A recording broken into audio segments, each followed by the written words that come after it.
Di video terakhir saya membuat mesin Stirling ini untuk menggerakkan sepeda. Apakah itu berjalan sendiri? Itu sedang berjalan. Dan meskipun saya sangat bersemangat untuk menjalankannya, performanya sangat buruk. However, like with any engineer, Nanti saya bahas lebih lanjut.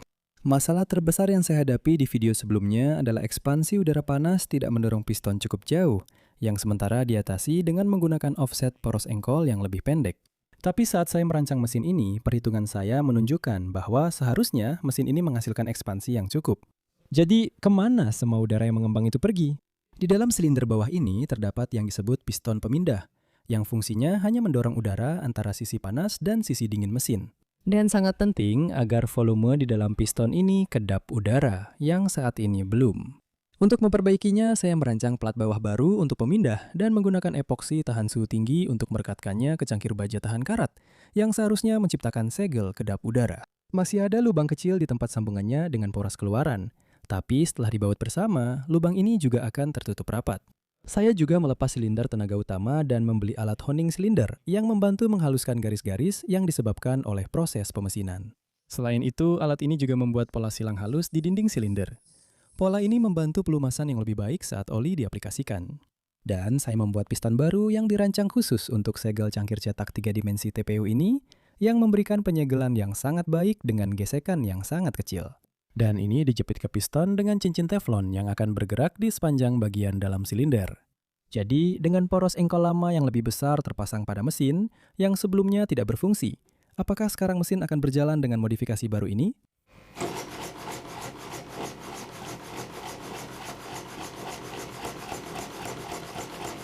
Tidak hanya sekarang berjalan dengan jumlah ekspansi yang diharapkan, tetapi offset poros engkol yang lebih besar berarti keluaran torsi yang lebih tinggi dan putarannya pun lebih tinggi. Namun, ekspansi udara bukan satu-satunya hal yang menghasilkan tenaga, karena kita juga perlu menyusutkan udara dengan mendinginkannya, yang merupakan tugas dari sisi mesin ini. Oleh karena itu, terdapat sirip pendingin udara dan pipa pendingin air. Namun, air hanya mendinginkan blok mesin bagian belakang karena dipisahkan dari bagian ini dengan sebuah gasket kecil. Jadi, saat melakukan uji stasioner seperti ini, bagian yang didinginkan udara kesulitan untuk tetap dingin. Jadi, saya melepasnya dari mesin dan memodifikasi ulang beberapa saluran pendingin air di bagian bawah blok, yang mungkin tidak akan mendinginkan seluruh blok secara merata, tapi setidaknya bisa sedikit membantu. Selain itu, saat udara mendingin, udara tersebut menyusut dan menciptakan vakum di dalam mesin. Tapi, segel cangkir pada piston ini hanya bekerja ketika tekanan diberikan di satu sisi, karena cangkirnya mengembang untuk menutup rapat dengan dinding silinder. Tapi jika ada vakum di sisi ini, udara akan dengan mudah melewati segel tersebut. Jadi, saya telah memodifikasi piston agar sekarang menggunakan dua segel cangkir yang dipasang berlawanan arah, yang seharusnya tetap menciptakan segel saat ada vakum. Segel piston dua arah ini juga membuat mesin jauh lebih mudah untuk dinyalakan, karena saat udara menyusut dan menciptakan vakum, piston tidak perlu melawan kompresi. Piston cukup ditarik dan didorong ke kedua arah. Dan kita telah mendapatkan tambahan 100 rpm. Sampai saat ini saya fokus pada pemanasan dan pendinginan udara. Namun, harus memanaskan udara lalu membuang panas berlebih melalui pendingin air di setiap siklus sangat tidak efisien. Tapi ada cara untuk mendaur ulang sebagian energi panas ini dengan menggunakan regenerator. Sekarang ini terdengar jauh lebih rumit daripada kenyataannya, karena regenerator sebenarnya hanyalah material dengan luas permukaan besar yang bersifat konduktif terhadap panas. Seperti jaring baja halus yang ditempatkan di antara sisi panas dan dingin mesin, dan udara dipaksa mengalir melaluinya. Jadi, saat udara panas mengalir di sekitar piston pemindah, udara tersebut melepaskan sebagian energi panasnya ke jaring dengan memanaskannya, yang juga sedikit mendinginkan udara. Kemudian, setelah udara benar-benar didinginkan oleh sisi dingin, udara itu mengalir kembali melalui jaring regenerator yang memanaskannya kembali, karena udara tersebut menyerap kembali sebagian energi panas yang sebelumnya dilepaskan, mendaur ulang panas yang seharusnya hilang ke udara luar. Artinya, lebih sedikit energi yang dibutuhkan untuk memanaskan udara, dan lebih sedikit panas yang perlu dihilangkan oleh sisi dingin. Secara tradisional, material regenerator ini akan tetap berada di dalam silinder mesin. Namun, saya ingin memasangnya di bagian luar piston pemindah, yang pada dasarnya melakukan pekerjaan yang sama. Untuk melakukan ini, saya memotong lembaran silikon tipis untuk membungkus bagian luar piston pemindah, yang akan mengisolasi material regenerator dari pemindah sekaligus memungkinkan material tersebut mencengkeram piston dan semoga mencegahnya terlepas. Lalu saya membeli beberapa jaring baja tahan karat halus yang bisa saya potong sesuai bentuk dan bungkuskan di sekitar lembaran silikon. Lalu saya gunakan kawat tembaga untuk mengikatnya agar tetap pada tempatnya. Tapi apakah modifikasi sederhana seperti ini bisa memberikan perbedaan besar pada performa mesinnya? Baiklah, mari kita pasang kembali di mesin dan cari tahu.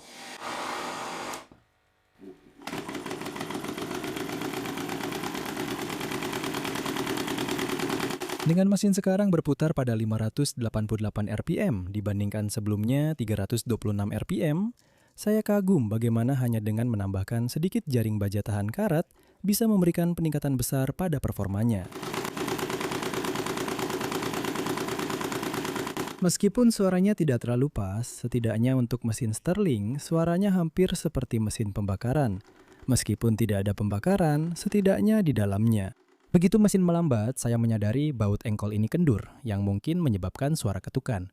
Tapi saya juga melihat ada goyangan pada poros yang terhubung ke piston tenaga ini. Di bagian pertama proyek ini, saya menggunakan busing teflon di sini agar poros bisa berjalan mulus. Tapi ternyata terlalu banyak kelonggaran, jadi saya menggantinya dengan bantalan linear. Namun sepertinya bantalan itu juga mulai longgar. Akhirnya, saya memesan beberapa merek bantalan berkualitas tinggi dan mahal, serta poros presisi. Namun, semuanya tampaknya tetap ada kelonggaran. Dan saya pikir itu karena bantalan tersebut memang dirancang agar bisa bergerak mulus sepanjang poros, dengan kelonggaran seminimal mungkin ke arah ini. Tapi saya butuh kelonggaran rotasi yang sangat sedikit, yang biasanya bisa diatasi dengan menggunakan dua bantalan sekaligus. Namun karena saya tidak punya ruang untuk itu di desain mesin saya saat ini, saya harus membuat bantalan linier sendiri. Untuk melakukan ini, saya membuat sebuah bagian kecil yang memiliki 4 lubang ulir, yang bisa saya pasang bantalan bola kecil di situ. Ini menciptakan saluran berbentuk V yang diharapkan bisa dilalui poros dengan mulus. Dan saya bisa memasangnya ke pelat belakang mesin. Dengan satu blok bantalan lagi yang menahan 2 bantalan tambahan, menjepit poros ke satu sumbu gerakan. Dan kelonggaran pada dasarnya sudah dihilangkan. Sebelum melakukan uji coba lagi, saya ingin memeriksa apakah material regenerator masih baik. Tapi setelah melepas silinder, jelas terlihat ada masalah.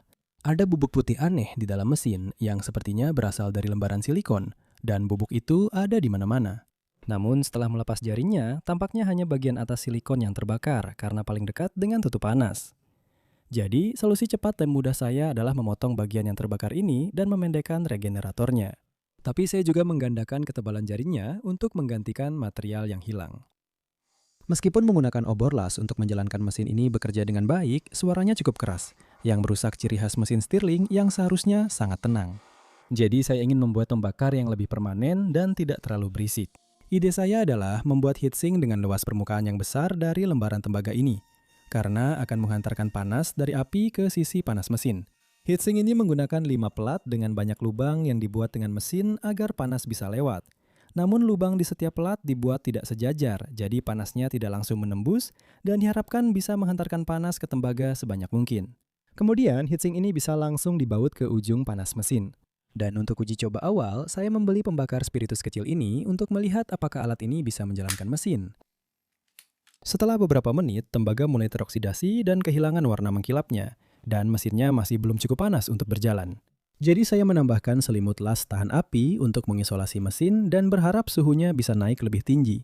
Tapi tetap saja mesinnya belum cukup panas. Lalu saya membeli sumbu pembakar alkohol untuk membuat pembakar sendiri. Dan saya melakukan beberapa percobaan dengan memanaskan air. Dengan mengukur kenaikan suhu air, saya bisa menghitung energi panas yang dihasilkan oleh api, yang untuk satu sumbu rata-rata sedikit lebih dari 200 watt. Jadi saya membuat pembakar khusus dari kaleng baja dan menggunakan 4 sumbu dengan harapan bisa menghasilkan 800 watt panas. Lalu mengisi kaleng itu dengan spiritus. Dengan adanya lapisan isolasi pada heatsink tembaga, suhu mesin dapat meningkat jauh lebih tinggi. Meskipun sekarang kita punya masalah lain.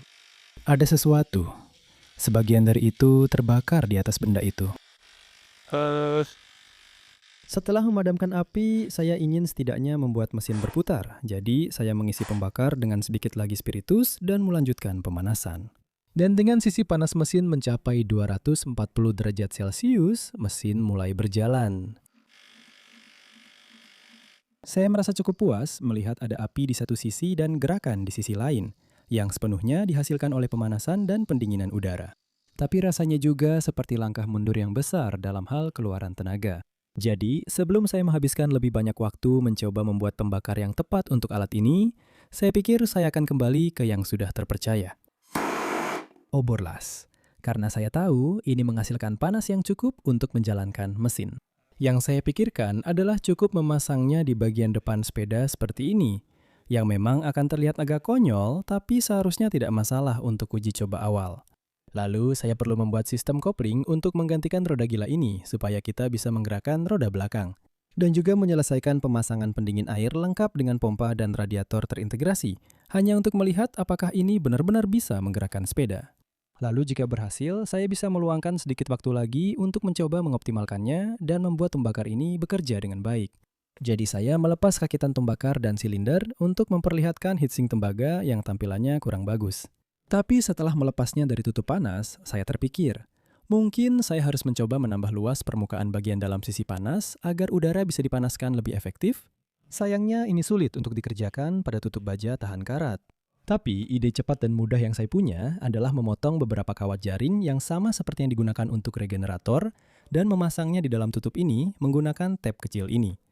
Ini mungkin tidak sebaik heatsink yang dibuat dengan mesin, tapi ini modifikasi yang mudah dan layak dicoba. Saya kemudian merancang sebuah braket yang menjepit pada gagang obor, sekaligus menjepit pada rangka sepeda. Kita punya sudut yang sempurna untuk menahan nosel obor tepat di samping tutup panas mesin, yang memang terlihat agak konyol, tapi menyelamatkan saya dari harus memegangnya. Langkah berikutnya adalah membuat kopling, yang membutuhkan roda gila baru yang saya cetak 3 dimensi dan menggunakan baut untuk menambah beratnya. Lalu untuk bahan koplingnya, saya membeli bahan gabus yang dilapisi karet nitril ini, yang seharusnya memberikan tingkat gesekan yang baik dan memiliki perekat di satu sisi, agar bisa menempel dengan baik pada roda gila. Lalu untuk plat kopling satunya, saya memilih menggunakan amplas karena harganya murah dan memberikan daya cengkeram yang sangat baik terhadap gabus karet dengan tekanan yang sangat sedikit. Setelah cakram amplas dipotong, saya bisa langsung menempelkannya ke plat kopling dengan selotip 2 sisi. Tentu saja, kopling ini mungkin tidak akan mampu menangani daya besar seperti kopling mesin sengguhan. Tapi untuk keluaran daya dari mesin Sterling ini seharusnya sudah cukup kuat. Dan kedua plat tersebut bisa ditekan bersama menggunakan tuas kecil yang saya rancang pada dudukan kopling, yang akan ditarik oleh kabel. Jadi, setelah dirakit, dengan pegas kecil di antara plat-platnya, kopling bisa dipasang ke rangka sepeda. Dan saya bisa mengarahkan beberapa selang ke setang, di mana tuas kopling yang sangat sederhana dan dikendalikan dengan ibu jari bisa dipasang. Tuas kopling ini hanya terdiri dari 2 bagian dan menarik kabel yang mengontrol kopling di bagian belakang sepeda. Menekan kedua plat tersebut bersama-sama dan semoga bisa menyalurkan tenaga ke roda belakang. Jadi, mari kita nyalakan obor las dan coba tes.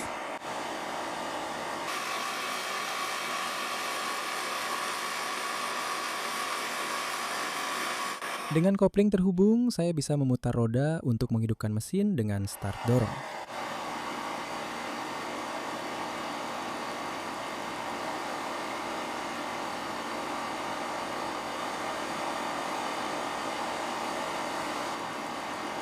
Tapi lihat apa yang terjadi saat saya melepaskan kopling. Mesin dengan cepat berakselerasi hingga lebih dari 800 rpm, dan saya bisa menghubungkan kembali kopling untuk menurunkan rpm sambil mempercepat roda hingga kecepatan yang diinginkan.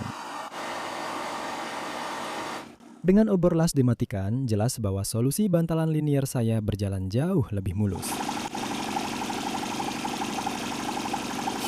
Dan jaring tambahan di dalam tutup panas memanaskan udara jauh lebih cepat, menghasilkan RPM yang jauh lebih tinggi saat kopling dilepas.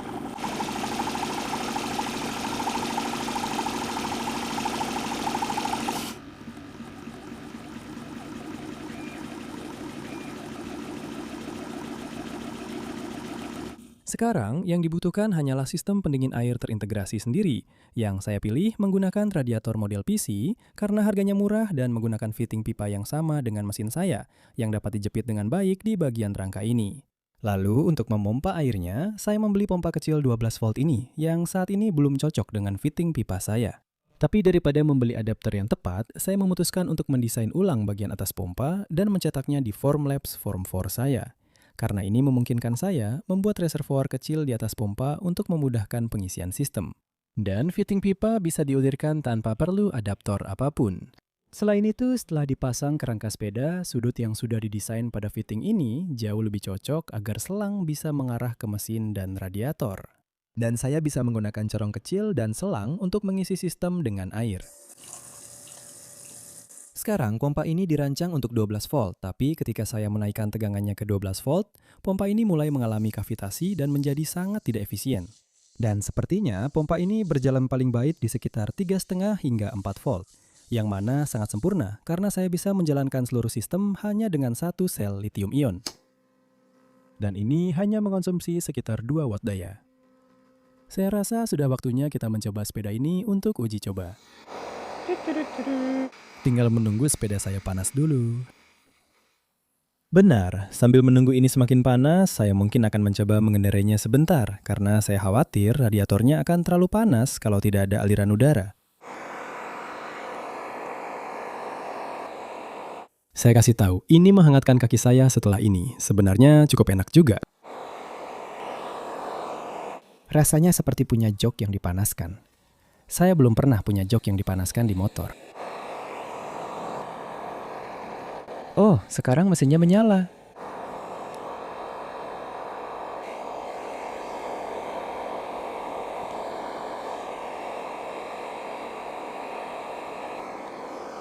Saya rasa kita perlu menambahkan semacam penghalang angin di sini, karena bagian depannya belum cukup panas. Oke, jadi sekarang saya sudah membuat sesuatu yang sangat DIY. Penahan angin, jadi mudah-mudahan sekarang bisa cukup panas.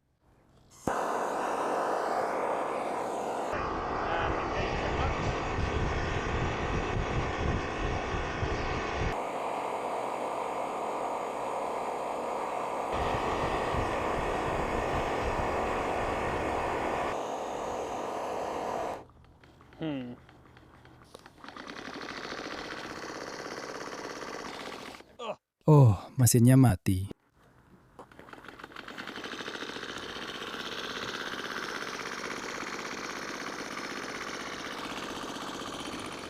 Mesin ini punya tenaga, aku bisa merasakannya sedikit. Tapi memang tidak terlalu banyak. Menurutku paling bagus dayanya sekitar 30 watt.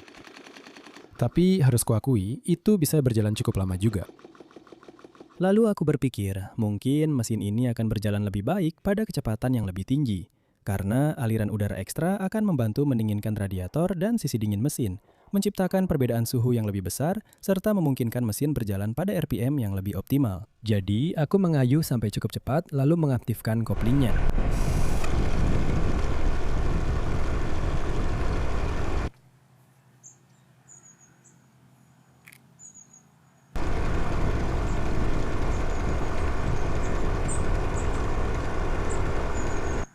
Ini bukan mengayuh.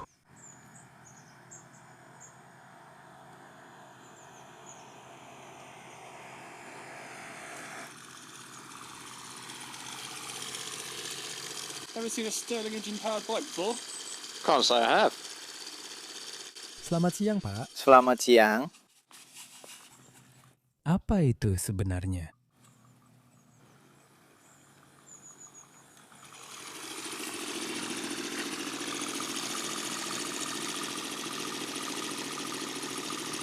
Itu jelas berjalan lebih baik pada kecepatan yang lebih tinggi. Saya tidak tahu apakah itu mencapai rentang tenaga, apakah itu mencapai RPM yang paling efisien, atau pendinginan airnya memang lebih baik pada kecepatan yang lebih tinggi. Itu masih belum cukup untuk seperti mempertahankan kecepatan yang konstan, tapi sudah hampir, sudah sangat dekat. Benar? Jadi sekarang giliran Sam naik sepeda Stirling.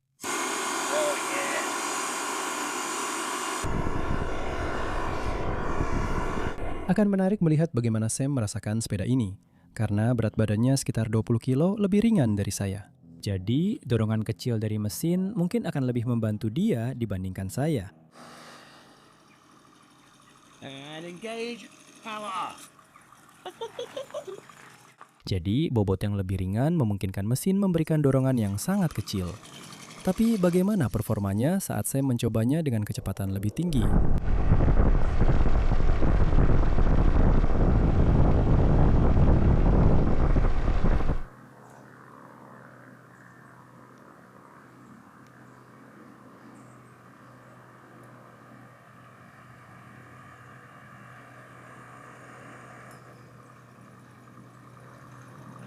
Oh, itu benar-benar mendorong saya.